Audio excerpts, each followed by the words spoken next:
अस्सलाम वालेकुम। हमने लास्ट में देख लिया था न्यूट्रिशन क्या होती है, फूड क्या होता है, क्लासिफिकेशन ऑफ फूड्स हमने देखी थी, न्यूट्रिएंट्स हमने देखे थे कि वो क्या होते हैं, macro nutrients, micro nutrients, fibres को हमने क्लासिफाई करके देखा था सॉल्युबल इनसॉल्युबल में। On the basis of sources हमने क्लासिफाई किया था, उनके फंक्शंस देखे थे, किलो कैलोरीज और कैलोरीज जो है उनको हमने देखा था, और फ्यूल वैल्यू हमने देखी थी कि वो क्या होती है। ठीक है, now we are going to discuss about the balanced diet कि बैलेंस्ड डाइट क्या होती है। सबसे पहले तो ये होती है कि डाइट जो है बैलेंस डाइट क्या होती है। डाइट क्या होती है, सिंपली अगर डाइट की बात की जाए तो it is a kind of food on which the person और ग्रुप लिव्स। ठीक है, कि जिसके जो मतलब वो खाना जिसके ऊपर हम जिंदा रह रहे हैं। ठीक है, मतलब वो हम खा रहे हैं, दैट इज़ डाइट।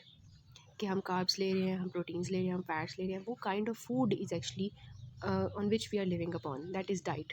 ठीक है, उसके बाद ये है कि बैलेंस डाइट क्या होती है। बैलेंस डाइट ये होती है कि वैरायटी ऑफ फूड्स इस क्वांटिटी में आपने लेने हैं, variety of foods in such quantities and proportions. जैसे यहाँ पे देखें, वैरायटी ऑफ फूड्स हैं, एक तरफ आपके पास ये हैं थोड़ी सी वेजिटेबल्स हैं, एक तरफ आपके पास सीरियल्स वगैरह हैं, एक तरफ आपके पास मीट प्रोटीन्स वगैरह हैं, एक तरफ आपके पास कुछ और चीज़ें हैं। तो हर चीज़ का 40%, 25%, 25%, 10%, मतलब हर चीज़ के छोटे छोटे प्रोपोर्शंस आपने लेने हैं। तो वैरायटी ऑफ फूड्स आपके पास होने चाहिए इन सच क्वांटिटीज़ एंड प्रोपोर्शंस के the need of energy, vitamins, minerals, fats, carbohydrates and other nutrients is adequately met for to maintain the health, vitality and general well-being। ठीक है, कि ये नहीं है कि आप खाने के टेबल पे बैठे हो और वहाँ पे क्या है कि रोटी पड़ी हुई है, सालन पड़ा हुआ है, आपने वो वही सालन आपने जो है और वही रोटी आपने 10 रोटियाँ खा ली हैं और साथ में सालन भी वो वाला खाते जा रहे हो, मतलब कि you are taking just that food, कि आपके अंदर बस वही चीज़ जा रही है। उसके अंदर जो न्यूट्रिएंट्स होंगे रोटी के अंदर वही आपके अंदर जा रहे होंगे, जो सालन के अंदर न्यूट्रिएंट्स है वही आपके अंदर जा रहे होंगे। तो एक बैलेंस डाइट तो नहीं है ना इसमें, तो आपके पास एक ही चीज़ एक्सेस में चली जाएगी। तो आपने क्या करना है कि अपनी डाइट में कुछ ऐसी चीज़ें रखनी है कि हर चीज़ की हर हर जो है कार्ब्स में से इतनी डाइट लेनी है, फैट्स इतने खाने, प्रोटीन्स, मतलब हर चीज़ आपकी वाइटामिन्स, मिनरल्स तक, फाइबर्स तक आप थोड़ी थोड़ी क्वांटिटीज़ में लो। ठीक है, ताकि आपकी जो पूरी नीड है बॉडी की वो पूरी हो जाए। ठीक है, कि आप हेल्दी रहो, आपकी वाइटैलिटी मेंटेन रहे, आपकी जनरल वेल बीइंग जो है वो मेंटेन रहे, that is actually the balance diet.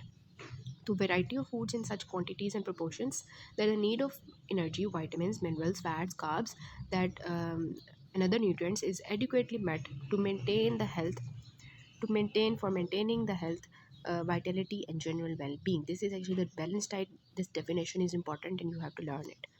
उसके बाद आता है basal metabolic rate. Basal metabolic rate क्या होता है कि energy necessary to sustain the fasting individual at rest. ठीक है, कि मतलब एक बंदा रेस्ट पे है और उसके लिए उसको कितनी एनर्जी चाहिए ताकि वो उस रेस्ट की स्टेट पे अपने आप को स्टेबलाइज रख सके, इसको हम ये कह सकते हैं। ठीक है, कि उसने कुछ खाया नहीं हुआ या फिर वो खा के बैठ चुका है और अब रेस्ट पे है, तो उसको कितनी एनर्जी चाहिए वो अपने आप को स्टेबल रख सके, सस्टेन रख सके, that is actually the basal metabolic rate. अब ये मेन और जो वुमेन होती हैं उनमें ये डिफरेंस सा होता है।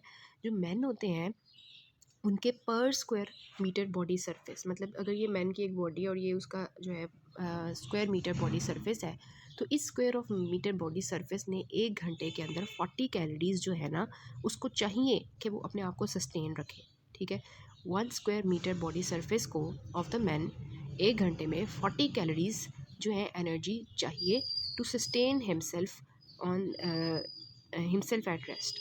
ठीक है, तो ये एक्चुअली क्या होती है, मैन के लिए बेसल मेटाबॉलिज्म होता है और फीमेल के लिए थोड़ा सा कम होता है, 37 कैलोरीज चाहिए होती हैं। और आपको पता है कि जो मेल्स होते हैं उनको हमसे ज़्यादा कैलोरीज चाहिए होती है, फीमेल से ज़्यादा कैलोरीज चाहिए होती है। ठीक हो गया, बिकॉज उनका थोड़ा मैस होता है बॉडी का वो थोड़ा ज़्यादा होता है एज कम्पेयर टू फीमेल्स। अच्छा, अब आ जाते हैं कि आपके पास फॉर एग्जांपल बॉडी सरफेस है, surface area of the body surface आपके पास है 1.75। ठीक है, 1.75 है, तो आप क्या करोगे, आप वो आपको कह रहे हैं कि 1.75 जो है ना स्क्वायर मीटर बॉडी सरफेस है, और आपने फाइंड आउट करना है कि 24 आवर्स में उसको कितनी जो है ना चाहिए होंगी। ठीक है, 24 आवर्स में कितनी चाहिए होंगी, मैन के लिए पूछ रहे हैं। ठीक है, तो आप क्या करोगे, 24 मतलब सबसे पहले 40 कैलोरीज लिखोगे, उसके बाद 24 आवर्स लिखोगे, उसके बाद लिखोगे 1.75, इन तीनों को आप मल्टीप्लाई करोगे 40, 1.75, 24, तो आपके पास क्या आ जाएगा 1700 कैलोरीज। तो इससे आपको पता चलेगा कि जो मेल्स होते हैं ना 24 घंटे के अंदर उनको कितनी चाहिए होती है। अगर 1.75 का स्क्वायर मीटर बॉडी सरफेस है क्योंकि हर किसी का वेरी करता है, ज़रूरी नहीं है कि जो है 1.75 ही हो, तो एवरेज उनको 1700 कैलोरीज चाहिए होती हैं, ठीक है। लेकिन यह है कि स्क्वायर मीटर बॉडी सरफेस वो डिपेंड करेगा कि वो बॉडी बिल्डर है या वो बिल्कुल ही सूखा पतला सा मेल है, या वो मतलब डिफरेंट हो सकते हैं ना, तो उनका स्क्वायर बॉडी मीटर डिफरेंट करेगा, तो फिर उनकी कैलोरीज वेरी कर सकती हैं। लेकिन आपको वो दे देते हैं कि ये है इस तरह का स्क्वायर मीटर बॉडी सरफेस पे डिपेंड करेगा, और घंटे आपको दे देंगे, तो आपको फाइंड आउट करना होगा, ठीक है। लेकिन अगर वो ये कहते हैं कि जो है पर आवर के लिहाज से, तो पर आवर में आप 24 आवर्स नहीं लिखोगे, जस्ट 740 कैलोरीज को आप जो है 1.75 से मल्टीप्लाई कर दोगे, तो फिर मतलब वेरी करेगा ना, आपको ओवर दिया हुआ है जस्ट उन्होंने, तो वो मतलब जो आपके पास डाटा है उसके मुताबिक आप फाइंड आउट करोगे, और वुमेन के लिए फिर ये आ जाता है, ठीक हो गया।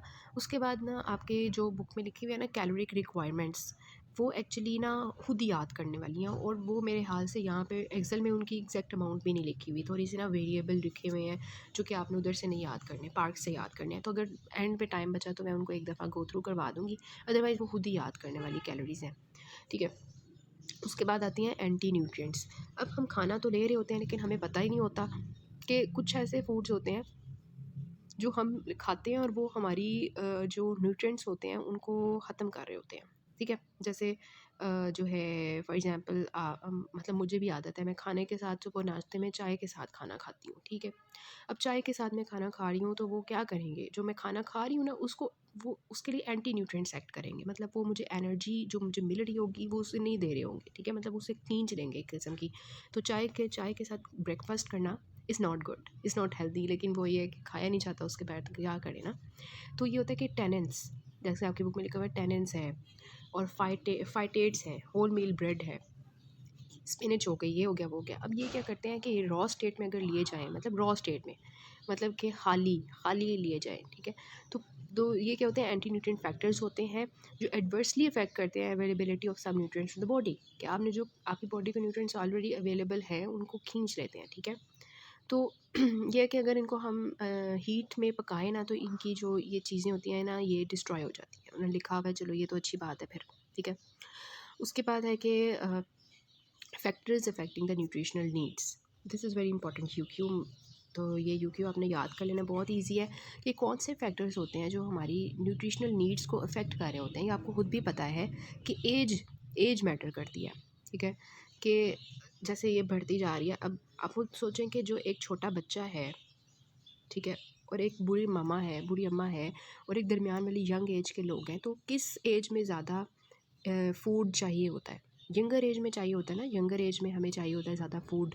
तो एज के लिहाज से एज वेरिएबल करती है। फिर सेक्स मैटर करती है, कि मेल्स को पता है वो ज़्यादा चाहिए होता है, ठीक है, मेल्स को ज़्यादा चाहिए होता है। सो सेकंड चीज़ है सेक्स, कि males require more calories and females due to body build, weight, physical activity. Male ज़्यादा काम करते हैं, ठीक है। उसके बाद आता था फिज़िकल एक्टिविटी।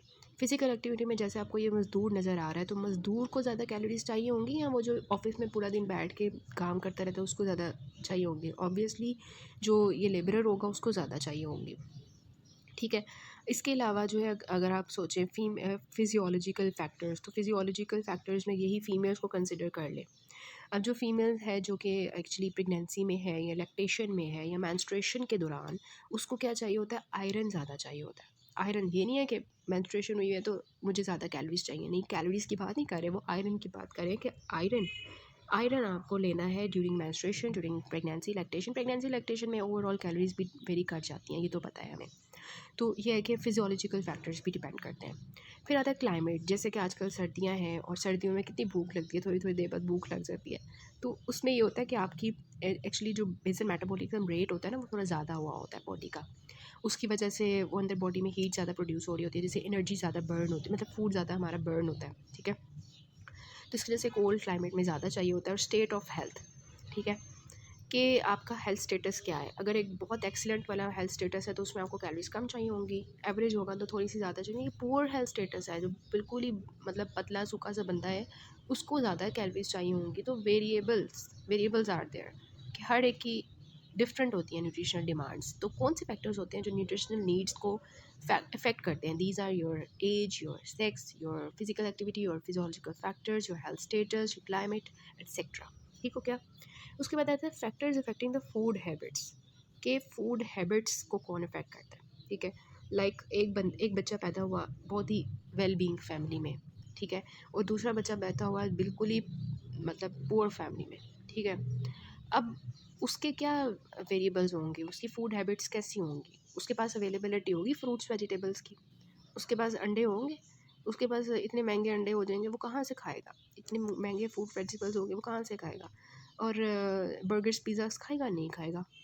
जबकि एक बिल्कुल ही वेल बीइंग बंदा है, बच्चा पैदा हो गया किसी के घर में, तो वो मोटा ताज़ा होगा, क्यों, उसके पास हर चीज़ है, उसकी मम्मा उसको हर चीज़ ला के देंगी, खाएगा वो, ठीक है। तो ये वेरिएबल्स करते हैं ना, वेरिएबल्स होते हैं factors affecting the food habits, के फूड अवेलेबल कितना है, पुअर पुअर लोगों को तो उनका कम होगा फूड अवेलेबल, उनके हमारे घरों में तो अल्हम्दुलिल्लाह वो फ्रूट वेजिटेबल्स बड़े बड़े ख़राब हो जाते हैं, कुछ ऐसे लोग होते हैं जिनको फूड ही नहीं होता खाने के लिए, ठीक है। So these are actually the food habits which are actually the factors which are affecting the food habits, ठीक है। इकोनॉमिक स्टेटस वही हो गया, पुअर हेल्थ स्टेटस होगा, और ये socio cultural status, nutritional education, कि उसको उसकी मामा मना करेंगी ना, जैसे अब मेरी फैमिली में एक है, वो मदर है, तो वो अपनी छोटे छोटे बच्चों को शुगर्स नहीं खाने देती, चॉकलेट्स नहीं खाने देती, दांत ख़राब हो गए, ये होगा, हेल्थ के लिए ऊपर बुरा इफेक्ट पड़ेगा। तो उनको न्यूट्रिशनल एजुकेशन, बच्चों को एक्चुअली एजुकेशन भी मदर्स को देते हैं हम, कि अपनी छोटे बच्चों को जो है ये चीज़ें अवॉइड करवाएं। ओवरऑल दांत खराब होंगे, तो न्यूट्रिशन एजुकेशन बहुत वेरी करती है, और इन्वायरमेंट, आपका इन्वायरमेंट बहुत वेरिएबल होता है, ठीक है, जिसमें आप रह रहे हो। So these are actually the factors which are affecting your food habits. Next ये हो गया आपका सारा। अब हम कार्ब्स की तरफ आते हैं, हमारे जो कार्ब्स होते हैं।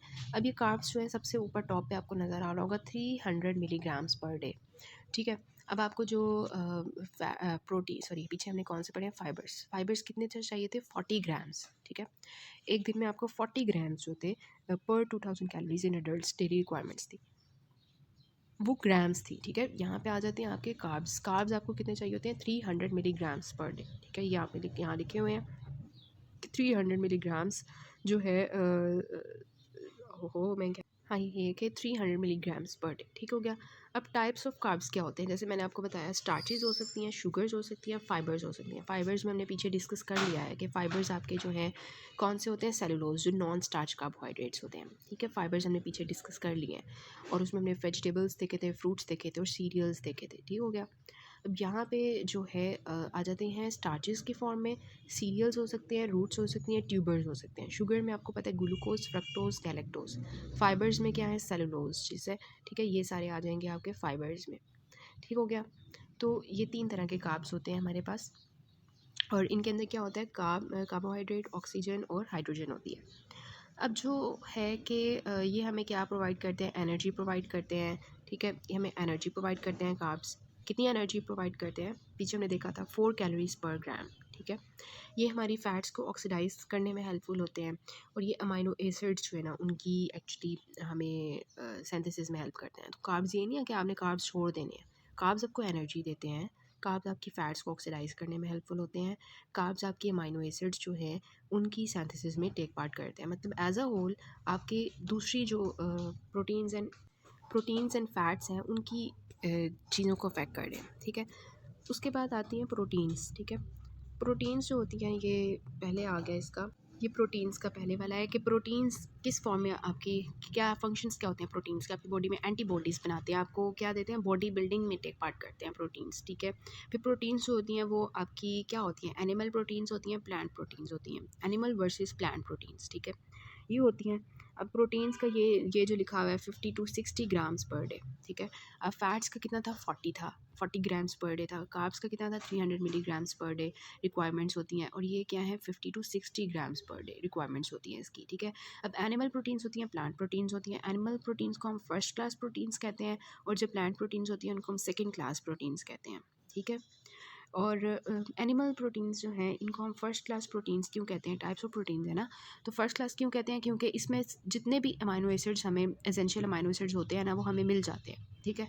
और जो हमारे सेकंड क्लास प्रोटीन्स होती हैं, वेजिटेबल्स, ठीक है, ये जो होती हैं ये सेकंड क्लास इसलिए कहते हैं क्योंकि इनकी न्यूट्रिटिव वैल्यू कम होती है as compare to plant animal proteins. तो animal proteins are best as compare to vegetable proteins, ठीक है, क्योंकि वो सेकंड क्लास प्रोटीन्स है। अच्छा, उसके बाद ये जो अगला वाला है ना, essential and non essential amino acids, इनको हम ना नेक्स्ट पार्ट से करते हैं।